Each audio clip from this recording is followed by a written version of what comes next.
Los casos COVID empiezan a subir en Castilla-La Mancha. Al menos una decena de comunidades han implantado ya el pasaporte COVID de cara a la Navidad y la vacunación ha llegado esta semana incluso a los más pequeños. Hablamos hoy de la situación médica y sanitaria en Albacete y lo hacemos de la mano del recién estrenado presidente del Colegio de Médicos. Blas González no es un recién llegado. Licenciado en Medicina y Cirugía, traumatólogo, estuvo y está al mando de la plataforma por un hospital público, formado y de carácter crítico. Hoy repasamos asuntos que centran el debate público. Buenas noches, bienvenidos a Calle Ancha, asuntos de calado social si hablamos de sanidad y con muchos vértices. La llegada de la Navidad y la incidencia COVID nos hace mirar de nuevo a hospitales. Alcanzamos unos niveles de vacunación importantes, pero los sanitarios no bajan la guardia. En Albacete, además, con más asuntos de interés. De todo ello hablamos hoy con el presidente del Colegio Oficial de Médicos de Albacete, pero antes, como siempre, los datos. Los médicos hemos aprendido a llorar por falta de medios, porque se nos han escapado enfermos que de otra manera podíamos haber peleado por ellos. Y se nos han escapado compañeros. Ahora vivimos con mucha preocupación. Son palabras del nuevo presidente del Colegio Oficial de Médicos de Albacete. Que lo que nos encontramos cuando llegamos fue un plan horizonte, la palabreja se las trae porque lo del horizonte más bien sería plan precipicio, pero bueno, le llamaban plan horizonte, plantillas horizonte que planteaban ni más ni menos que dejar el sistema sanitario con 20.000 trabajadores, es decir, 17.000 menos que los que tenemos, 17.000. Emiliano García Paje trataba de blanquear su imagen saltando de televisión en televisión diciendo que más vale que los sanitarios en lugar de grabar vídeos se dedicasen a trabajar, cuando lo único que pretendían era denunciar una situación caótica que se vivía en este complejo hospitalario. Declaraciones de nuestros dirigentes políticos que mucho distan de las preocupaciones de los profesionales médicos. Las listas de espera ya eran altas, ahora es cierto, pero no ocurre solo en Albacete, yo creo que ocurre en toda España, es decir, es algo que ha sobrepasado. Los recursos hay que ponerlos a disposición de los profesionales para que quien se ha de beneficiar, que es la población general, pues sea realmente, es decir, esté atendida en todo momento. Es decir, ni somos ni héroes ni villanos, simplemente somos unos profesionales que nos dedicamos a velar por la salud de los ciudadanos y a mejorarla en lo posible. Listas de espera que Castilla-La Mancha lidera a nivel nacional. 121 días se espera de media en nuestro país para una intervención quirúrgica. En nuestra región la cifra asciende a 189 días. Cuando se diagnosticó que nos dijeron lo del tumor, al cabo de 20 días nos dicen que por fin habían conseguido cita en quirófano un miércoles para hacerle la cirugía. A la media hora vienen y nos dicen que lo han sacado de la lista de quirófano, porque el personal, los médicos, la impotencia que tienen, el no poder actuar, el retrasar todo esto.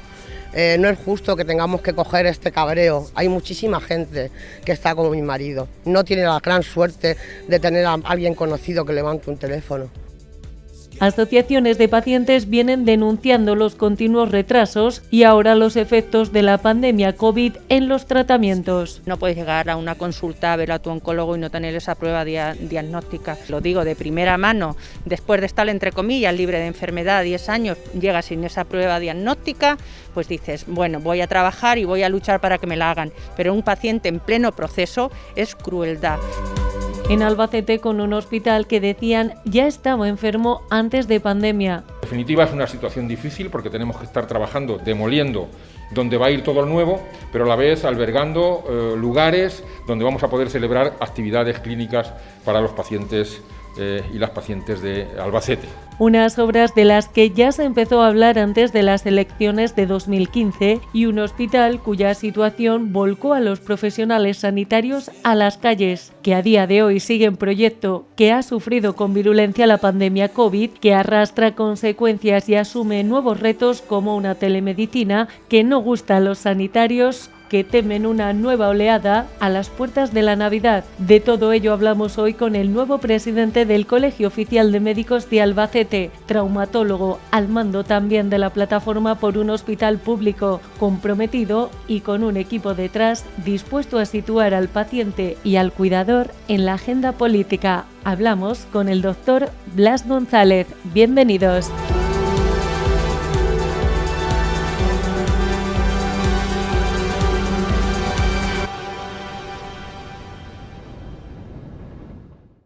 Desde el Colegio Oficial de Médicos de Albacete, con el recién estrenado nuevo presidente de este colegio, Blas González, muchas gracias por abrirnos la puerta de este colegio.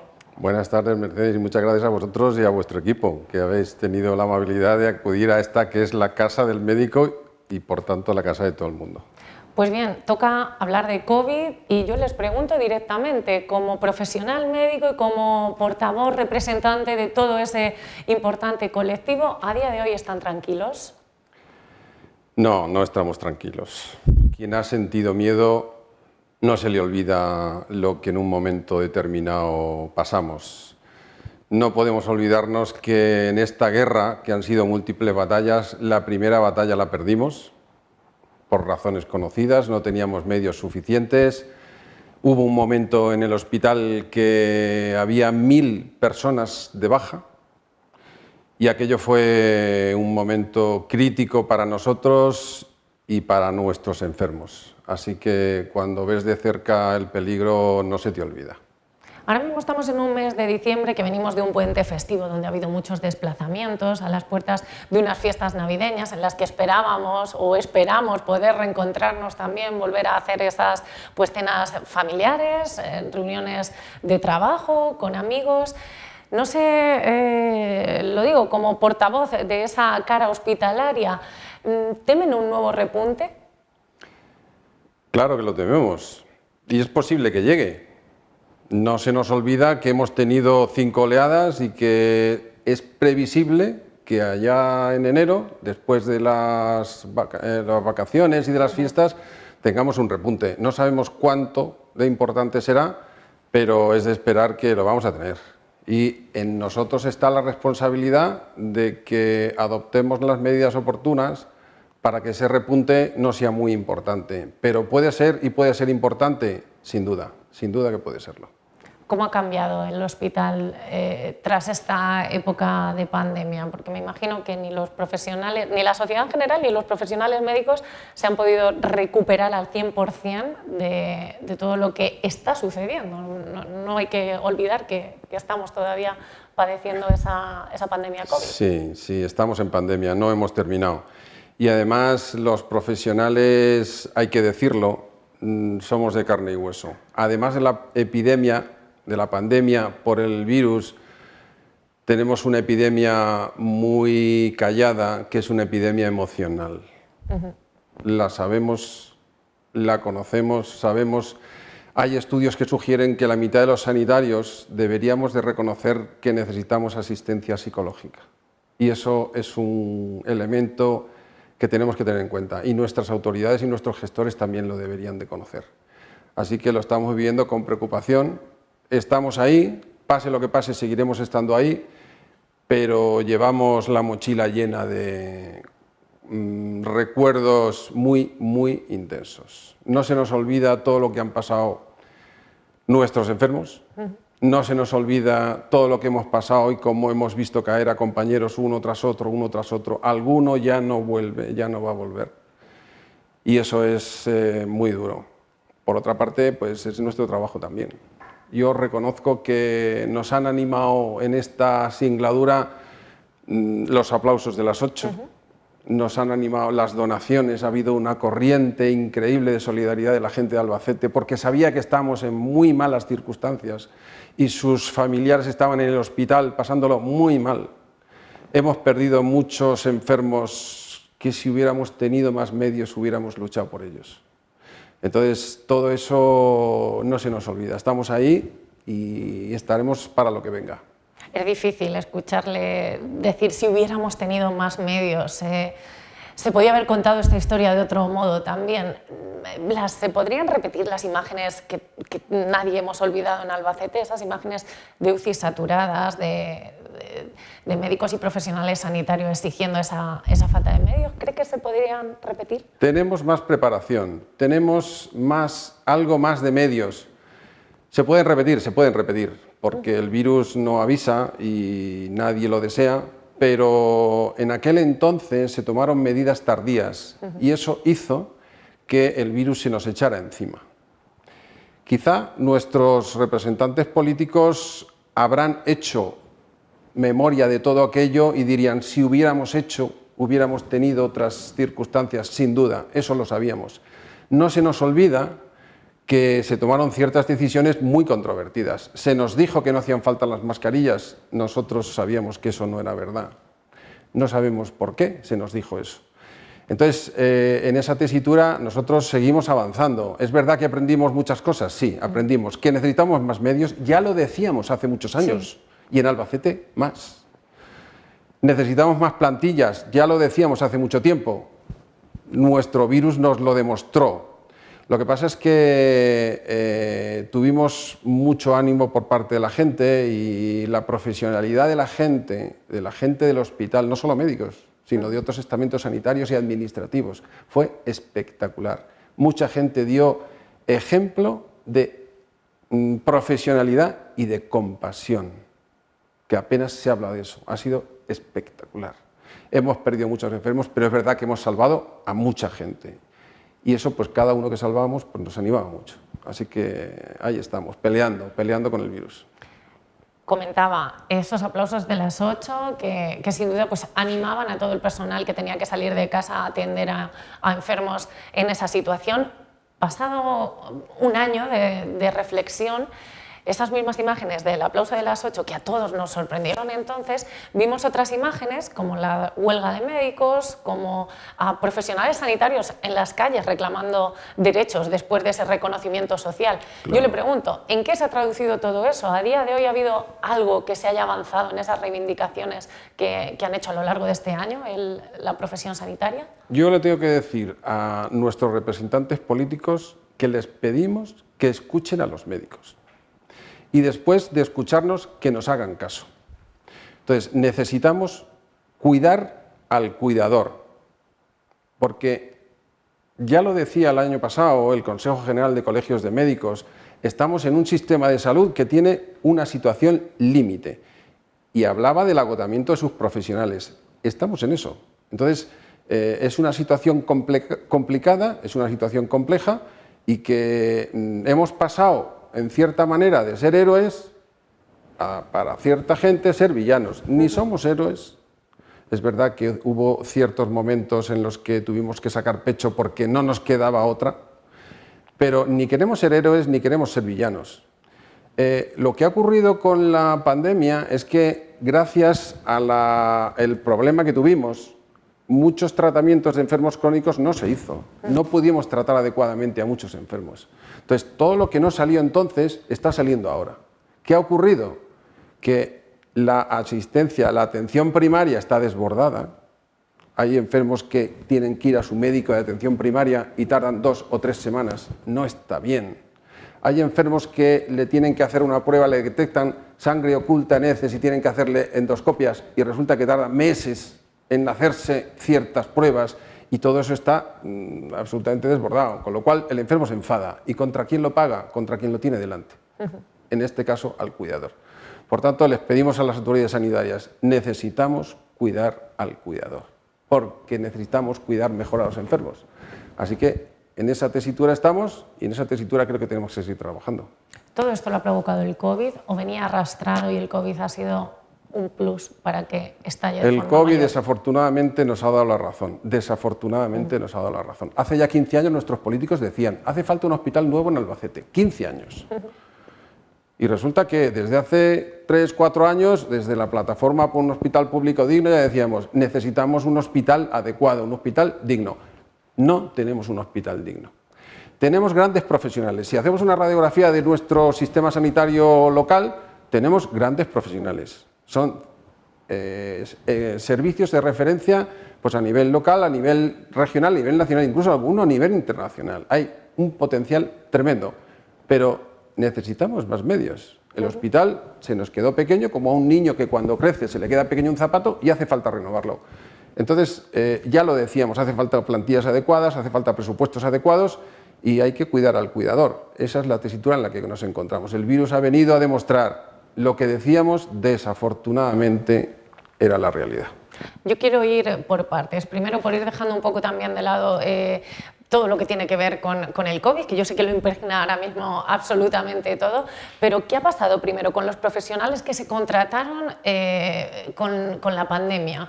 Hace muy poquito escuchábamos al presidente decir que no se iban a despedir, que no había intención de que esos contratos se rescindieran. A día de hoy siguen trabajando en el hospital todos esos profesionales. Se les va renovando cada cierto tiempo. Tienen una inestabilidad laboral bastante importante. Entonces es un desafío grande, porque sigue habiendo pandemia. Entonces nos encontramos en un problema crónico donde muchos sanitarios, muchos médicos no tienen estabilidad y resulta que ahora surge la voz de que nuestros MIR que terminan se están yendo al extranjero. ¿Por qué se nos van al extranjero cuando hacen falta tanto en nuestro país?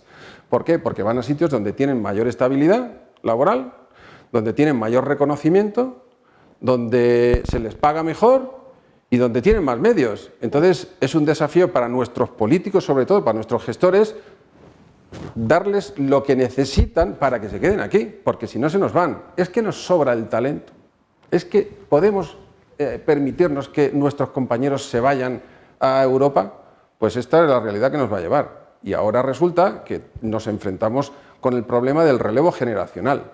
Los que somos del baby boom de finales de los 50, de principios de los 60, dentro de poco, pues ya no estaremos. Y entonces, ¿quién nos va a suplir? ¿Y quién va a suplir? ¿Quién va a tratar a los enfermos a los que nos debemos? Pues es un problema serio y creo que hay que hacer un estudio serio de cuáles son las necesidades, por qué se nos están yendo de España afuera, por qué no los podemos fidelizar aquí. Hay que tomárselo en serio, ya llevamos tiempo diciéndolo y pues seguiremos diciéndolo. Yo me imagino que luchar contra la impotencia de la falta de medios para un profesional también tiene que ser uno de los motivos que le lleven a tomar ciertas decisiones. Blas, no solo hemos querido hablar esta noche con el Colegio de Médicos, hemos salido también a la calle y hemos querido preguntarle por todo esto del COVID, pues por esa previsión de repuntes que en estos días llama mucho la atención. Hemos querido preguntarle también a los albaceteños qué opinan, así que vamos a ver primero lo que nos han dicho los albaceteños y continuamos hablando.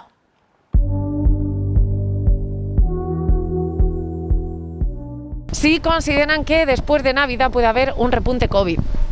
Pues puede ser, porque la gente va a empezar a juntarse más, las medidas de seguridad tampoco se van a respetar tanto y puede ser que después de Navidad pues aumente. Incluso antes de Navidad ya se está viendo que ha habido un pequeño repunte. Después de este puente que hemos tenido con tanto movimiento, desearía que no, la verdad es que desearía que no tuviéramos, pero miedo sí que me da. Como casi todo está lleno, los bares están llenos y ya como estaba la normalidad, creo que vamos a tener más casos. Todas las celebraciones, amigos, gente que no se ve desde hace mucho tiempo, el abrazo y el beso está a la orden del día y sí, creo que subirá la incidencia. ¿Cómo verían que Castilla-La Mancha implantara una medida como la del pasaporte COVID para entrar a ciertos establecimientos, por ejemplo? Pues yo lo veo bien, porque así la gente también se vacunaría más, porque hay gente que está un poco reacia a vacunarse, entonces eso es lo que hace que la gente también se vacune. Pues en parte yo creo que es necesaria porque por lo menos para tener controlada a la persona que está vacunada, que tiene sus 2 dosis o 3. Ese pasaporte para poder entrar a establecimientos, por ejemplo, ¿cómo lo ven? Yo creo que bien, ¿verdad? Lo tengo ya, porque yo viajo mucho y lo tengo y lo necesito cada vez que voy a algún sitio me lo piden. Yo lo veo necesario. Yo, ejemplo, estoy vacunado, pero cada uno está libre. Yo no puedo obligar a nadie que tiene que con su pasaporte, nadie no se puede, ejemplo, vacunar obligatorio. Eso es que es muy íntimo, entonces depende de meterte en la intimidad de una persona. Yo considero que sí, porque así nos sentiríamos todos más seguros, pero hay que dejar libertad, que es lo bonito que tiene de momento la democracia. Que nos estén controlando y quitando nuestra privacidad me parece fatal. ¿Podría volver a pasar una situación de urgencias saturadas, UCIs del mismo modo, una situación así? ¿Se la imaginan de nuevo?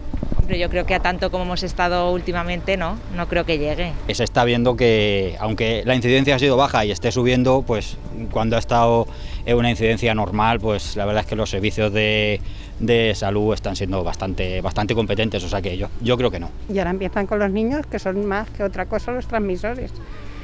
Esperemos que no vivamos esa situación. UCI saturadas, urgencias saturadas, ¿lo volveremos a ver?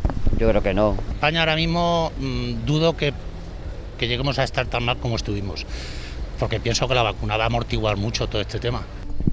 Bueno, no sabemos los efectos secundarios de la vacuna, ¿no? Entonces podría pasar con los efectos secundarios. Desearíamos de corazón que las cosas fueran como hace un par de años, que fueran estupendas y maravillosas. Ya como lo vimos, como lo pasamos, como lo sufrimos, creo que eso ya se ha terminado, creo que no.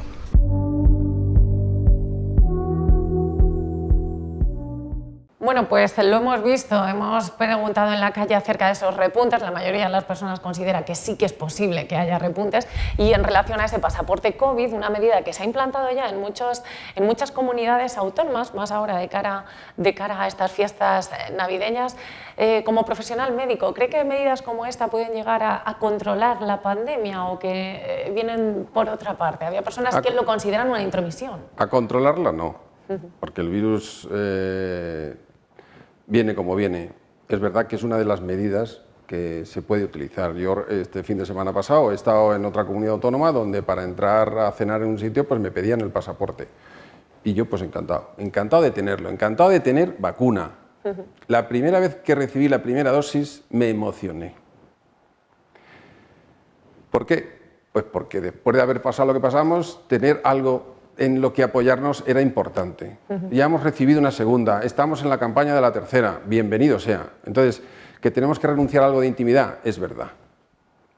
Pero es que hemos pasado momentos críticos y se han muerto muchos miles de personas. Y cuando ves a un compañero morir por eso, dices, sí, es que merece la pena. Es que merece la pena. Merece la pena lavarse las manos, merece la pena distanciarse, merece la pena tener cuidado con las fiestas, y merece la pena cuidar a nuestros abuelos y cuidado con los abrazos. Claro que merece la pena. Es verdad que estamos en pandemia, es que no podemos olvidar de eso.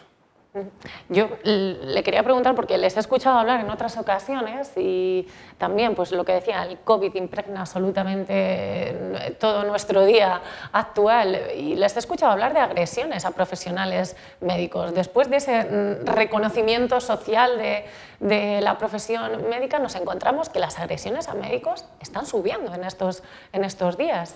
Claro, si es que la frustración del personal pues, es creciente. Son muchos meses de mucha tensión emocional y resulta que el paciente que quiere ir a su médico no tiene suficiente atención y entonces se enfada. ¿Y contra quién lo manifiesta? Contra el que está allí.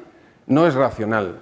Y yo creo que hay que tener prudencia, hay que entender que hay que tomar medidas, hay que tomar medidas de seguridad y hay que hacer una campaña de concienciación con la gente, que nosotros estamos al servicio de la gente y estamos muy expuestos.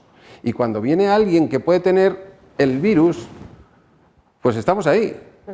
Entonces, si a eso, todo eso y a lo que hemos pasado, a la epidemia emocional que estamos hablando, le sumamos que encima somos nosotros los culpables de todo el problema, pues hay que decirle a los políticos, señores políticos, que les hemos votado para que nos protejan, para que hagan todo lo posible para que esto no suceda, que estamos al servicio de los enfermos y estamos enfadados, lo tenemos que decir, estamos enfadados y en ciertos momentos hartos, porque les pedimos a nuestros partidos políticos que se pongan de acuerdo. No se pusieron de acuerdo en la primera oleada, no se han puesto de acuerdo después. Y nosotros, como sufridores del sistema, les pedimos a los que nos tienen que gobernar que por favor que se pongan de acuerdo, que no utilicen la sanidad como arma arrojadiza, que ya está bien, hay que decirlo, por favor, necesitamos políticos de altura que utilicen la sanidad para lo que es, para servir al ciudadano y para proteger al ciudadano. Y nosotros, en los colegios de médicos, necesitamos cuidar al médico porque estamos al servicio del enfermo. Y necesitamos, entre todos, entre todos, políticos y no políticos, médicos y no médicos, sanitarios, administrativos, personal de gestión, ir a una, porque esto es una pandemia que va en contra de todo el mundo. Así que yo creo que esto es una cuestión de todos. Hay dos cosas que indignan y mucho al ciudadano. Yo siempre hago de abogada del infierno, ¿no? De abogada de la calle, lo que se comenta en la calle. Por un lado tenemos las listas de espera y por otro lado esa telemedicina, esa teleconsulta, consultas telefónicas que se han implantado tras la pandemia o en esta época de recuperación pandémica. ¿Qué opinión tiene el colegio acerca de esto, acerca de esas consultas más telemáticas, vía telefónica? Si nosotros tenemos una herida en la piel y necesitamos una atención importante, pues vamos a un centro para que nos suturen la herida. Si tenemos una lesión pequeñita, le ponemos una tirita. La telemedicina es una tirita. Para casos sencillos, fantástica. Es una herramienta más, pero no sustituye al cara a cara con el enfermo. El enfermo quiere algo más y a mí cuando me lo cuentan, dicen, no, es que no me han visto, es que no me han visto, es que no me han tocado, es que no, ni siquiera me han mirado. Es un desafío, no tenemos mucho tiempo en las consultas. A veces tenemos que escribir y no podemos casi mirarle a la cara al enfermo y el enfermo quiere que le mires a la cara y quiere que le toques y quiere que le explores.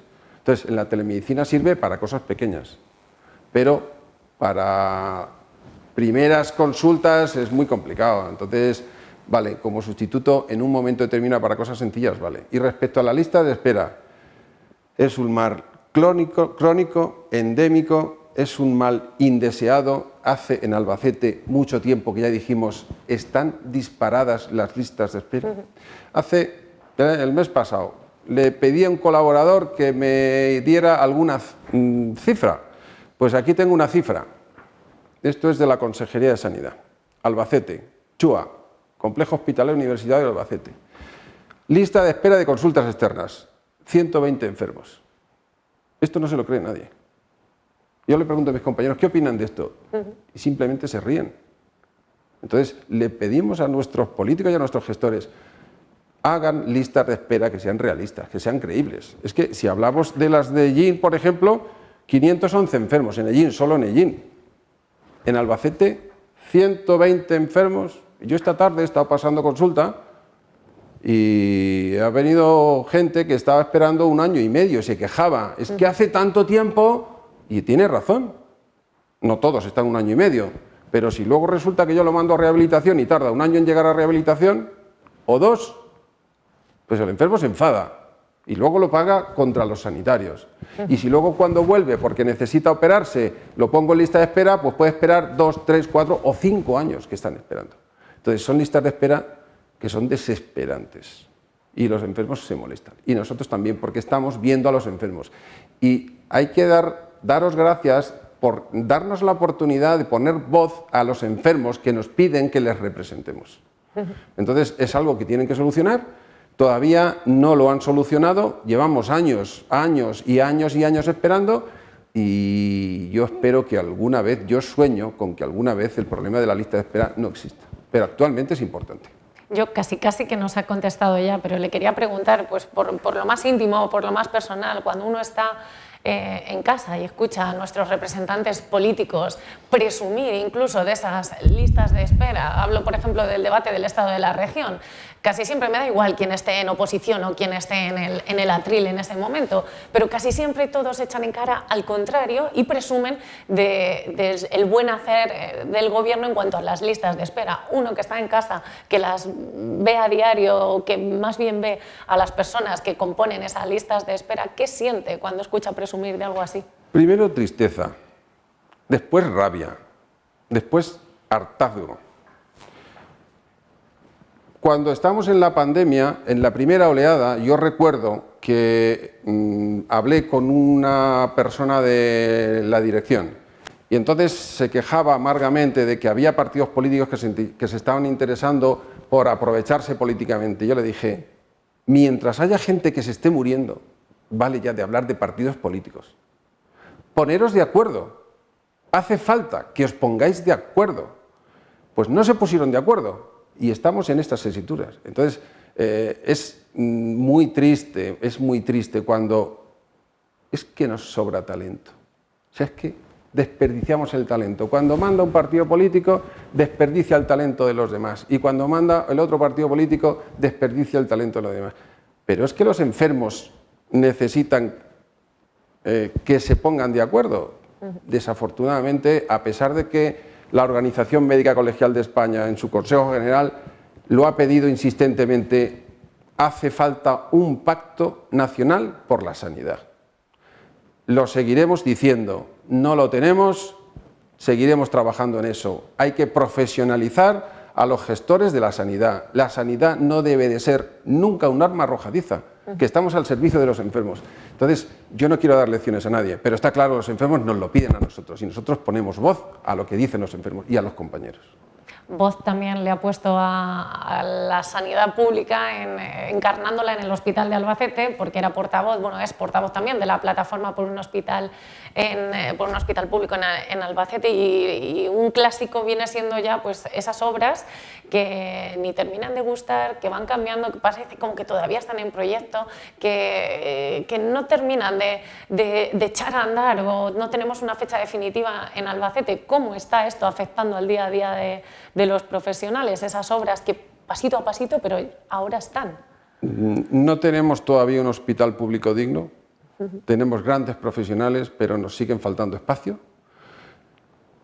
Eso es un debate que está en la calle, lo hicimos en su momento, le preguntamos a los alcaldables en el desayuno debate que hicimos hace varios años y bueno, necesitamos que terminen las obras que están haciendo de ampliación, pero cuando terminen las obras, la siguiente fase es dotarlo. Y una vez que esté dotado, hay que remodelar lo que tenemos. Nos queda mucho tiempo. Hace falta mucho ánimo, desde luego, porque los enfermos siguen estando de 3 en 3 en las habitaciones y las abuelitas, que se rompen la cadera, están de 3 en 3 en las habitaciones. ¿Eso es confidencialidad? Eso no es confidencialidad. Y a nuestros mayores hay que tratarlos de otra manera. Llevamos años diciéndolo. Hace falta más dinero, hace falta más recursos y hace falta más medios. Y hasta que no lo veamos, seguiremos diciéndolo. Pero actualmente es un desafío grande poner el foco en que necesitamos un hospital a la altura de lo que la gente necesita. Y actualmente no lo tenemos.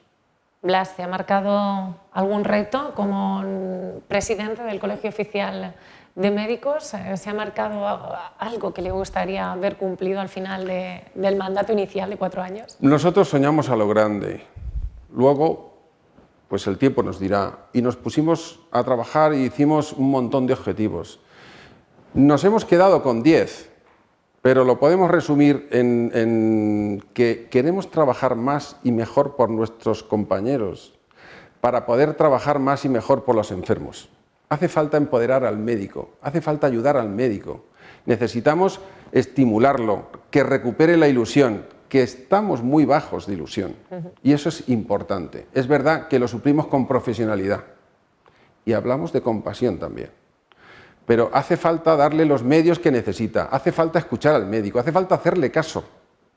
Y hace falta estimularlo, por ejemplo, con la carrera profesional, que es de las pocas comunidades autónomas que no lo ha puesto otra vez en marcha. No entendemos por qué no se hace eso así, cuando ya se prometió.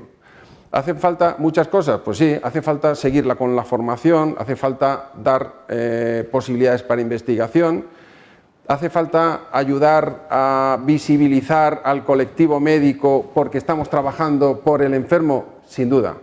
Entonces, necesitamos trabajar otra cosa que nos preocupa, que ya lo hemos hablado, lo de la epidemia emocional. Es un problema que hay que atajar y es un problema que hay que trabajar. Es verdad que hace falta ser muy tranquilo con ese tema, pero hace falta tratar todo esto. Entonces, tenemos muchos desafíos, sin duda, y los vamos a ir haciendo poco a poco. Recientemente yo hablaba con el rector de la universidad y le decía a nuestros alumnos, les enseñamos a cuidar a los enfermos. Ahora, institucionalmente, nos toca cuidar a los cuidadores. Y se lo decía también a nuestro vicealcalde.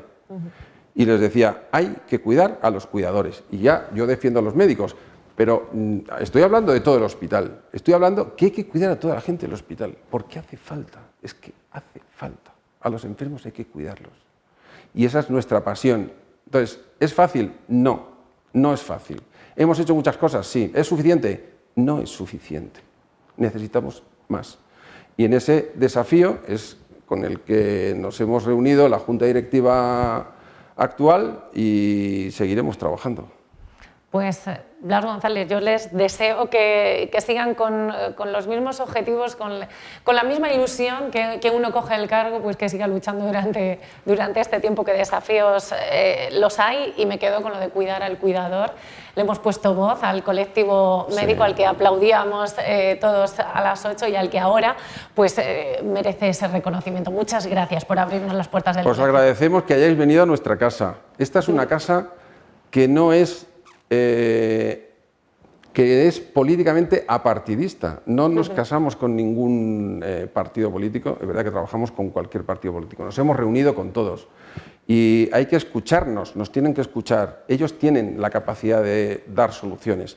Y quería terminar con una poesía que creo que representa mucho lo que queremos nosotros. Decía hace ya más de 100 años, fantástico poeta Rabindranath Tagore: yo dormía y soñaba que la vida era alegría. Me desperté y vi que la vida era servicio. Serví y comprendí que en el servicio estaba la alegría. Y yo invito a todos los médicos de mi colectivo y a todos los compañeros de todo el hospital a que recuperemos ese espíritu de que estamos al servicio de los enfermos y que necesitamos ayuda. Muchas gracias. Gracias a ti, Mercedes, y a todo el equipo.